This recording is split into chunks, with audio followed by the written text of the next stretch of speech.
ഈ real time ഇൻഡസ്ട്രിയിൽ കുട്ടികൾക്ക് പരിശീലനം നൽകാനും അതോടൊപ്പം തന്നെ ഈ പുറത്തേക്കുള്ള മൈഗ്രേഷൻ ഒരു വരെ തടയാനും അതോടൊപ്പം തന്നെ ഒരു മാനേജ്മെൻറ്റ് ഇൻഡസ്ട്രിയൽ മാനേജ്മെൻറ്റിൽ അവർക്ക് കൂടുതൽ പ്രാവീണ്യം നേടാനും ഒക്കെ തന്നെ അവരുടെ പഠനകാലത്ത് തന്നെ തയ്യാറാക്കുന്ന ഈ പദ്ധതിയെ വളരെ ആത്മാർത്ഥമായി തന്നെ അഭിനന്ദിക്കുകയാണ്. ഒരു പക്ഷേ കേരളത്തിൽ മാത്രമല്ല നമ്മുടെ ഇന്ത്യയിൽ തന്നെ ആദ്യമായിട്ടായിരിക്കും ഒരു ഇൻഡസ്ട്രിയൽ പാർക്ക് ഇത്തരം രീതിയിലെ ക്യാമ്പസുകളിൽ വരുന്നത്.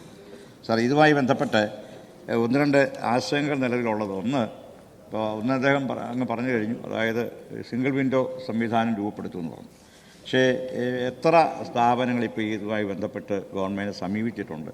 അങ്ങനെ സമീപിച്ച സ്ഥാപനങ്ങളിൽ ഒന്ന് ഗവൺമെൻറ് ഇടപെടൽ എത്രമാത്രം ഇതിനകത്തുണ്ടാകും, രണ്ട് ക്യാമ്പസുകളിൽ ഉള്ള എംപ്ലോയ്മെൻറ്റ്, പുറത്തുനിന്നുള്ള എംപ്ലോയ്മെൻറ്റ് സ്വാഭാവികമായിട്ടും വേണ്ടി വരും. അപ്പോൾ ആ സമയത്ത് എങ്ങനെയായിരിക്കും അവരുടെ ടേംസ് ആൻഡ് കണ്ടീഷൻസ് എന്നുള്ള ഒരാശങ്ക ഇവർ വെക്കുന്നുണ്ട്. രണ്ട് ലാൻഡ് കൺവേർഷനുമായി ബന്ധപ്പെട്ട ചില ഇഷ്യൂസ് സ്വാഭാവികമായിട്ടുണ്ട് റവന്യൂ ഡിപ്പാർട്ട്മെൻറ്റുമായി ബന്ധപ്പെട്ട്. അപ്പോൾ അങ്ങനെയുള്ള വിഷയങ്ങളിൽ എങ്ങനെ ഇടപെടാൻ കഴിയും?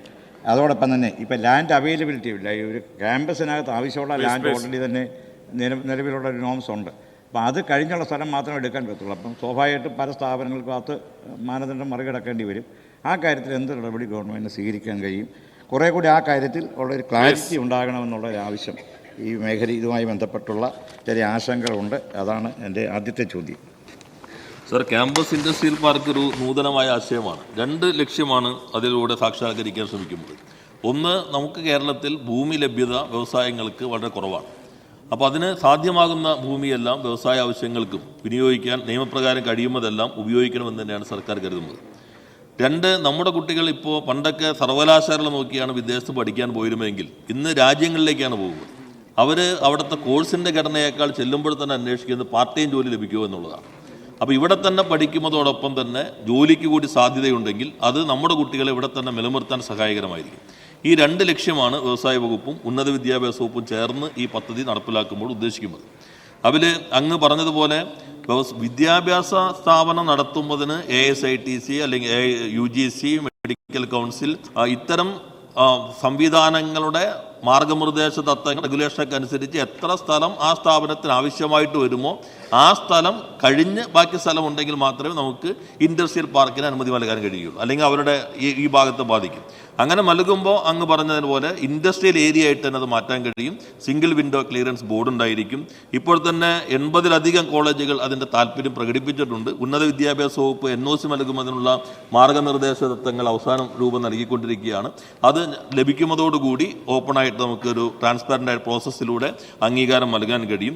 നല്ല മാറ്റം ഉണ്ടാക്കാൻ കഴിയും എന്ന് തന്നെയാണ് പ്രതീക്ഷിക്കുന്നത്. വിദ്യാർത്ഥികൾക്ക് പഠിക്കുന്ന കോഴ്സിനകത്ത് ഇവിടെ ജോലി ചെയ്യാനും കഴിയും. ഒപ്പം തന്നെ നമുക്ക് വ്യവസായശാലകൾ ആരംഭിക്കാനും കഴിയും. സെക്കൻഡ് ക്വസ്റ്റ്യൻ സാറേ, റൂറൽ ടെക്നോളജിയെ കുറേ കൂടി നമുക്ക് ബൂസ്റ്റ് ചെയ്യാനായിട്ട് കഴിയുന്ന രീതി ഇപ്പം കാഞ്ഞിരപ്പള്ളി അമൽജ്യോതി കോളേജിൽ അവിടെ അവർ പല യൂണിറ്റുകളുമായിട്ട് ബന്ധപ്പെട്ട ഒരു ക്ലസ്റ്റർ സംവിധാനം പോലെ തന്നെ ഇപ്പം നമ്മുടെ ഈ ഫുഡ് ടെക്നോളജിയുമായി ബന്ധപ്പെട്ട ചെറിയ ആശയങ്ങളവിടെ രൂപപ്പെടുത്തിയിട്ടുണ്ട്.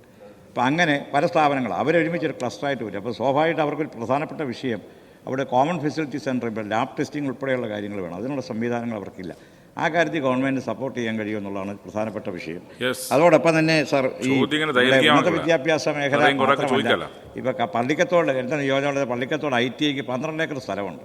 അപ്പോൾ ITI ഉൾപ്പെടെയുള്ള സ്ഥാപനങ്ങളെ കൂടി ഇതിൻ്റെ കീഴിലേക്ക് കൊണ്ടുവരാനായിട്ടുള്ള ശ്രമം ഉണ്ടാകും എന്നുള്ളതാണ്. സാർ, ഇവിടെ പറഞ്ഞ ഈ പൊതു കോമൺ ഫെസിലിറ്റി സെൻറ്റർ അത്തരം കാര്യങ്ങൾക്കുള്ള സാമ്പത്തിക സഹായം ഗവൺമെൻറ് ഈ പദ്ധതിയുടെ ഭാഗമായി തന്നെ നൽകുന്നുണ്ട്.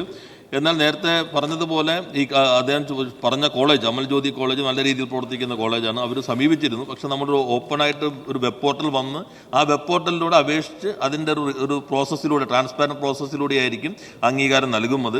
ആ ഘട്ടത്തിൽ ഇത്തരത്തിലുള്ള ക്ലസ്റ്റർ സംവിധാനം അതിനും പ്രത്യേകമായിട്ടുള്ള സ്കീമുകളുണ്ട്. ആ സംവിധാനത്തെയും ഉപയോഗപ്പെടുത്താൻ കഴിയും.